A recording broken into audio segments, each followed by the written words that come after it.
Olá, iniciamos o mês de novembro, caminhamos para o final do ano e a minha oração é que o Senhor abençoe o seu lar, a você e toda a sua família.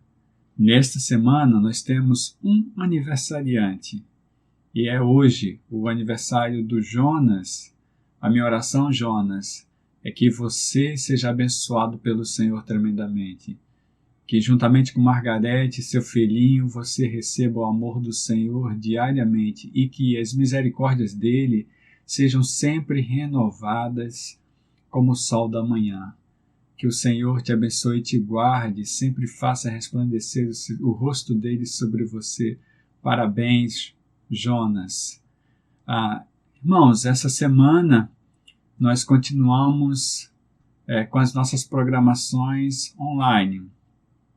Então, nossa reunião de oração, da mesma forma que a reunião de casais na escola bíblica, a nossa reunião de jovens no sábado às 19 horas, enfim, amanhã, apesar de ser feriado, estarei entre 19h30 e 20h30 na nossa sala de reflexão para conversarmos, para você tirar sua dúvida, trazer algumas ideias sobre as mensagens de hoje, tanto agora pela manhã como à noite. Então, amanhã entre 19h30 e 20h30. O texto de hoje está no Evangelho de João, capítulo 10, nos versos 22 a 26. A gente está falando sobre encontros. E na semana passada nós vimos o encontro de Jesus com aquela mulher que lavou seus pés com lágrimas e secou com seus cabelos no jantar na casa de um dos fariseus. Então, chamamos essa fala de jantar racional em Lucas capítulo 7, nos versos 36 a 39. E hoje eu quero dar continuidade, porque a gente falou semana passada sobre a agenda de Jesus Cristo, com quem Jesus se encontrava. Diante de tais informações em relação a esses encontros, o que dizer da missão da igreja? Ser encontro a liberdade. E vimos também que cumprir a missão depende da atitude de quem a pratica. Pois é, mas essa missão depende da fé também, Porque o caminho que é trilhado é sempre pela fé. E aí eu trago João 10, capítulo 22, aliás, capítulo 10, versos 22 a 26. Mais tarde veremos mais um trecho desse capítulo, que, aliás, vem na conclusão desta manhã. Celebrava-se a festa da dedicação em Jerusalém. Era inverno. E Jesus estava no templo caminhando pelo pórtico de Salomão. Os judeus reuniram-se ao redor dele e perguntaram: até quando nos deixará em suspense? Se é você o Cristo, diga-nos abertamente. Jesus respondeu: eu já disse, mas vocês não creem. As obras que eu realizo em nome de meu Pai falam por mim. Mas vocês não creem porque não são minhas ovelhas. Então, a festa da dedicação, ou a festa das luzes, ou a festa do Hanukkah,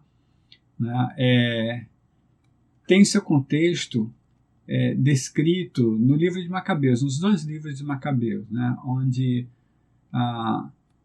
o templo foi profanado e o povo de Israel se depara numa revolta, e aí na restauração do templo, contexto todo lá em Macabeus, o Hanukkah, que o azeite não dava condição de queimar, aliás, só dava condição de queimar um dia, deu luz ou gerou luz em mais de 8 dias. E essa festa é a festa da dedicação. Vale a pena você procurar esse contexto, Jesus estava na festa da dedicação e é pressionado para dizer se é o Messias ou não. Ele declara novamente que é o Messias. e deixa claro que o povo não crê nele. Irmãos, irmãs e amigos, tenho me deparado com assuntos que percebemos são assuntos do povo de Deus, ou do chamado povo de Deus. Gente que fala sobre Jesus Cristo e que confessa Jesus Cristo, mas que não crê basicamente em sua obra, né? E por isso que esse texto vem como contexto e continuação da semana passada. A gente percebe o que nesse texto? A incredulidade nega o poder do Cristo restaurador, né? A gente está falando nesse momento sobre fé e revelação. Veja a fala do apóstolo João.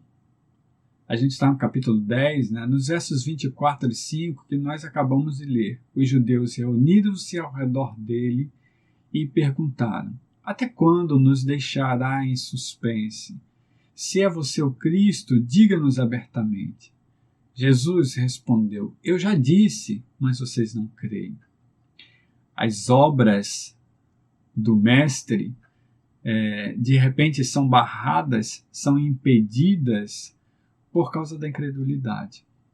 Então, essa incredulidade nega o poder do Cristo, que é o Salvador, o Restaurador, aquele que veio para religar o homem a Deus. Perceba o texto de João, capítulo 7, nos versos 2 a 5. João 7, 2 a 5. Mas ao se aproximar a festa judaica, que é uma outra festa, os irmãos de Jesus lhe disseram: você deve sair daqui e ir para a Judéia, para que os seus discípulos possam ver as obras que você faz. Ninguém que deseja ser reconhecido publicamente age em segredo. Visto que você está fazendo estas coisas, mostre-se ao mundo, pois nem os seus irmãos criam nele, diz o apóstolo João. Veja a percepção que os irmãos de Jesus têm, que fazer o show é a forma de ser reconhecido, de aparecer. Mas Jesus não entrou nessa, né? Nós percebemos pelo ministério de Jesus como aconteceu, né? Ele se escondeu, ele fugiu, ele saiu de perto enquanto não era chegada a hora. Na hora da manifestação, Jesus aparece e assume literalmente. E aqui no texto de João, capítulo 10, a gente percebe Jesus Cristo dizendo: eu sou o Messias. Vocês não creem, né? Mas no texto de João, capítulo 7, os seus irmãos, sequer os seus irmãos criam nele, ou creram nele, né? Segundo o texto. Agora, o que eu percebo nisso tudo? Percebo que muitos de nós professamos a fé em Jesus Cristo hoje e de repente não confiamos que Ele pode, por exemplo, restaurar casamento, que Ele pode cuidar de nós no momento de perder o emprego, por exemplo, né, que Mateus 6,33 seja verdadeiro, né, entendendo claramente que precisamos primeiro buscar o reino de Deus e a sua justiça, e as coisas essenciais serão acrescentadas. Isso tudo gera ansiedade em nós. E muitos de nós chegamos a confessar que não tem mais jeito, né? Porque creio e entendo claramente que essa incredulidade nega o poder do Cristo. E é assim que acontece na Bíblia também. Veja em Marcos capítulo 6, os versos 4 a 6. Quando Jesus diz: só em sua própria terra, entre seus parentes e em sua própria casa é que um profeta não tem honra. E não pôde fazer, diz o apóstolo Marcos, exceto impor as mãos sobre alguns doentes e curá-los. E ficou admirado com a credulidade deles. Perceba que ele estava em sua própria terra, em sua própria casa, no meio da sua família, né? A gente viu no texto anterior que nem seus irmãos creram nele. E nesse sentido, ele ele diz claramente que profeta de casa não faz milagre. Aqui nasce esse ditado, né? E ele fica admirado, veja, a fé do povo dele faz com que ele se admire, né? Aliás, a incredulidade do seu povo faz com que ele se admire, né? Nesse sentido, também o João, capítulo 20, nos versos 24 e 25, registra a história de Tomé. Não poderia deixar de falar sobre isso sem falar em Tomé. Aliás, se eu fosse falar sobre os textos da incredulidade do povo de Israel diante de Jesus Cristo, inclusive de seus discípulos, nós passaríamos amanhã falando sobre isso aqui, né? Mas veja, João 20, 24 e 25. Tomé, chamado Dídimo, um dos 12, não estava com os discípulos quando Jesus apareceu. Mas ele lhes disse: se eu não vir as marcas dos pregos nas suas mãos, onde estavam os pregos, e não puser a minha mão no seu lado, não crerei. Aqui também é formado um ditado: só vejo ou só creio se vejo, ou ver para crer. Quantos de nós precisamos ver acontecer para poder crer? Quantos de nós? Quantos de nós não entendemos os milagres de Cristo quando na realidade deveria ser algo bem natural para nós? Quantos de nós duvidamos daquilo que de repente Deus está fazendo em nossa vida ou na vida de outrem? Quantos de nós não entendemos claramente o que Cristo está querendo nos falar quando nos mostra seus milagres? Não apenas os discípulos, os apóstolos de Cristo, não apenas o povo judeu, não apenas o povo de sua terra, não apenas os seus irmãos, mas século XXI, nós. Muitos de nós não cremos que Deus pode curar a ferida.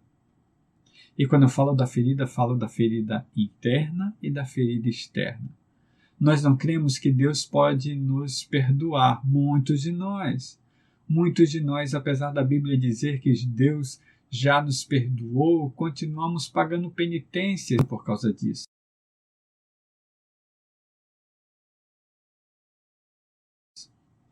Quantos de nós não cremos que Deus restaurará nosso casamento? Quantos de nós não cremos que Deus nos sustenta ou nos sustentará? Quando eu falo sobre a incredulidade negar o poder do Cristo restaurador, eu falo de nós também. Precisamos crer claramente, né? Precisamos entender que o Tomé, que eu já falo há 3 semanas sobre ele, precisa definitivamente sumir dos nossos vocabulários. Nesse sentido, queremos ver apenas o Tomé, servo de Cristo, que após esse momento Cristo entra e simplesmente fala com ele: Tomé, toca as feridas, toca as cicatrizes, porque aqui já estão fechadas, as chagas fecharam, Tomé. E aí Jesus diz para ele: felizes são os que sem verem creem. Precisamos entender que o crer revela o poder do Cristo em nós. Enfim, o texto nos mostra também que as obras de Jesus revelam o poder do Pai em si. Agora veja, a minha fé revela o poder do Cristo em nós. Mas as obras do Filho revelam o Pai em si. A gente está em João capítulo 10, nos versos 25 e 26, Jesus responde: eu disse, mas vocês não creem. As obras que eu realizo em nome de meu Pai falam por mim, mas vocês não creem porque não são minhas ovelhas. Veja a fala de Jesus. As obras que eu realizo em nome do Pai falam por mim. João capítulo 7, voltando, versos 16 a 18, Jesus fala assim, olha, o meu ensino não é de mim mesmo, vem daquele que me enviou. Se alguém decidir fazer a vontade de Deus, descobrirá se o meu ensino vem de Deus ou se falo por mim mesmo. Aquele que fala por si mesmo busca sua própria glória, mas aquele que busca a glória de quem o enviou, este é verdadeiro, não há nada de falso a seu respeito. Essa fala de Jesus Cristo deixa claro que ele e o Pai são um. Aliás, é assim que ele diz, né? Veja João 12, 44 e 45. João 12, 44 e 45. Então Jesus disse em alta voz: quem crê em mim, não crê apenas em mim, mas aquele que me enviou. Quem me vê, vê aquele que me enviou. Olhar para Jesus é a forma de olhar para Deus. Eu diria a única forma de olhar para Deus é olhar para Jesus. Olhar para as obras de Jesus é olhar para as obras do Pai. Entender que Jesus se revela em nós é entender que Jesus em nós revela a obra do Pai. Nesse sentido, quando eu me coloco para que o Senhor faça da minha vida o que Ele quiser, quando eu simplesmente confio nele, entendendo que Ele sempre proverá as minhas necessidades, as essenciais, quero dizer, como ele fala em Mateus capítulo 6, no verso 33. Nesse sentido, quando eu entendo claramente que é o Senhor que sustenta o meu casamento, o meu amor por minha esposa, o amor da minha esposa por mim, quando eu entendo claramente que se o Senhor não tomar conta da minha casa, em vão eu tenho cerca elétrica, em vão eu tenho vigilância. É o Senhor que toma conta da minha vida, é o Senhor quem me sustém, é o Senhor quem segura meu coração batendo. Se eu não entender assim, eu não verei a obra do Pai em minha vida e com certeza Jesus Cristo não será revelado através de mim. Porque as obras de Jesus revelam o poder do Pai em si. E o poder do Pai em mim está nas obras que Jesus realiza em minha vida. Então, é assim que Jesus fala. Em João capítulo 14, nos versos 12 a 14, João 14, 12 a 14, Jesus diz assim: digo-lhes a verdade. Aquele que crê em mim fará também as obras que tenho realizado. Fará coisas ainda maiores do que estas, porque eu estou indo para o Pai. No verso 13, ele diz assim: e eu farei o que vocês pedirem em meu nome, para que o Pai seja glorificado no Filho. O que vocês pedirem em meu nome, eu farei. Aqui, quando Jesus Cristo fala, e se você for para o contexto, você vai perceber que, lógico, o que você pede é exatamente o que glorifica ao Pai. Se não for para glorificar ao Pai, Jesus não concederá. Mas tudo aquilo que é pedido em linha pela palavra, com a palavra, para glorificar ao Pai, será concedido. Nesse sentido, o Senhor que é glorificado é o Pai em mim.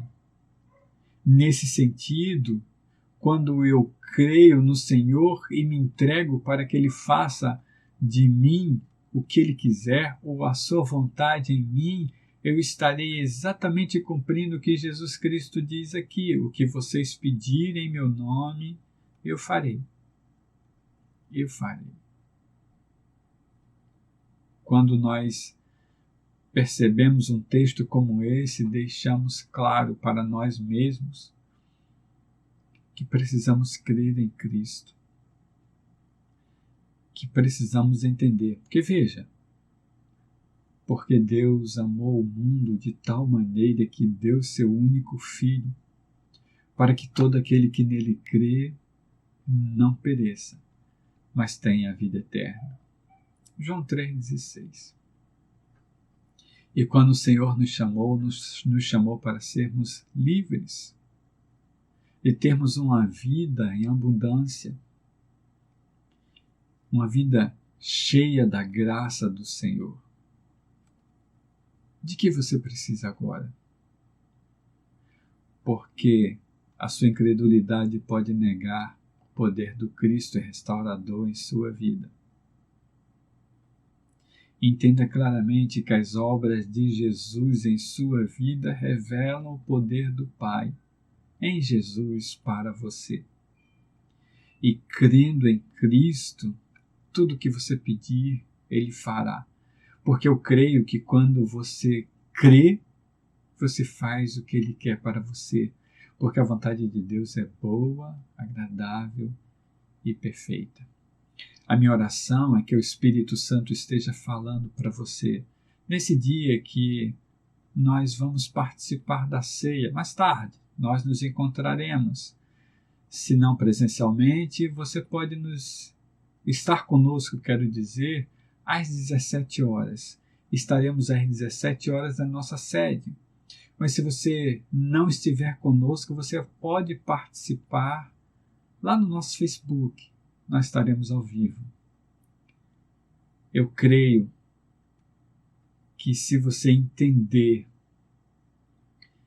que crer em Jesus revela o poder de Cristo restaurador em você, e essa revelação na obra redentora de Jesus Cristo, que é milagre para nós, revela o poder do Pai. A minha oração é que o Espírito de Deus lhe conceda essa sabedoria. Eu quero concluir.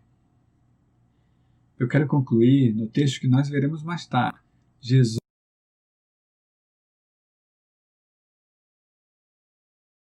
diz assim: as minhas ovelhas ouvem a minha voz, eu as reconheço e elas me seguem. Eu lhes dou vida eterna e elas jamais perecerão. Ninguém as poderá arrancar da minha mão. Meu Pai, que as deu para mim, é maior do que todos. Ninguém as pode arrancar da mão de meu Pai.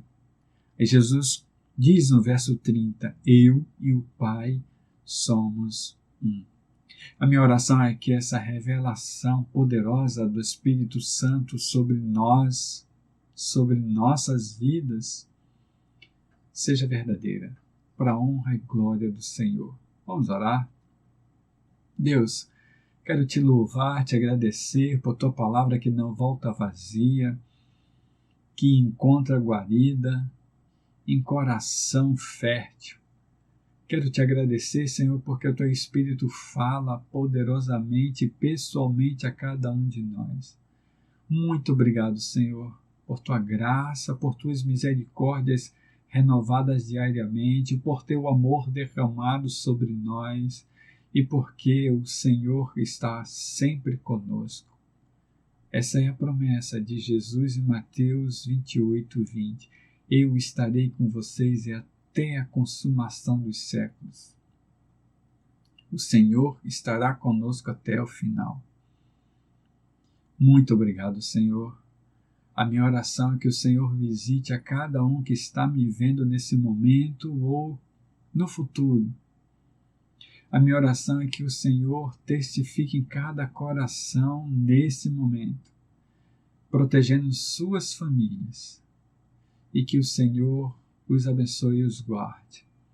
Deus, visita os hospitais nesse momento, encosta as tuas mãos curadoras em cada um que esteja necessitando de cura. Visita as UTIs, Senhor, leva as tuas mãos a cada pessoa que precisa de cura. Visita cada familiar sofrendo para a tua honra e glória, Senhor. Que o Senhor esteja com a sua igreja dando sabedoria de como se portar diante de um momento tão difícil em nosso país e no mundo. Enfim, Deus, nos dá um dia abençoado e que o Senhor caminhe sempre conosco. É assim que eu oro, entendendo que a sua graça, a sua paz, a sua unção, o seu amor estará sempre conosco. Eu oro no nome de Jesus. Amém. A minha oração para você nesse momento é que o Senhor resplandeça o seu rosto sobre você, sobre sua família e sobre todos aqueles que rodeiam a sua vida, ou seja, que estão em contato com você, para a honra e glória do Senhor. Deus te abençoe e te guarde.